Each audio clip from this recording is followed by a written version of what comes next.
Hello friends, আজকে কি রান্না করব সেটা তোমাদের সাথে শেয়ার করব। আজকে পটল আলু দিয়ে কার্পু মাছ দিয়ে রান্না করব, তো সেটা তোমাদের সাথে শেয়ার করব।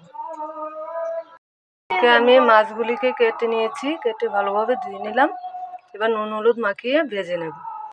মাছগুলি ভেজে নেব ভালোভাবে লালচে করে। মাছ ভেজে নিলাম, আলুও ভেজে নেব নুন হলুদ দিয়ে। পটলগুলি ভেজে নেব। বন্ধুরা, সব ভাজাভুজি শেষ হয়ে গেল, পটল আলু সব ভেজে নিলাম। এবার ফোড়ন দিয়ে দেবো। ফোড়নে মোটা জিরে দিয়ে দিলাম, দিয়ে পেস্ট করে রাখা মশলাটা দিয়ে দেবো। মশলাটাকে ভালোভাবে কষিয়ে নেব। পরিমাণ মতো হলুদ গুঁড়ো দিয়ে দিলাম, দিয়ে ভালোভাবে মশলাটাকে কষিয়ে নেব। মশলাটা কষানো হয়ে গেছে, এবার আমি আলু পটল দিয়ে দেবো, দিয়ে আবারও একটু ভালোভাবে কষিয়ে নেব। মতো জল দিয়ে ফুটিয়ে নিলাম। এবার মাছগুলি দিয়ে দেবো।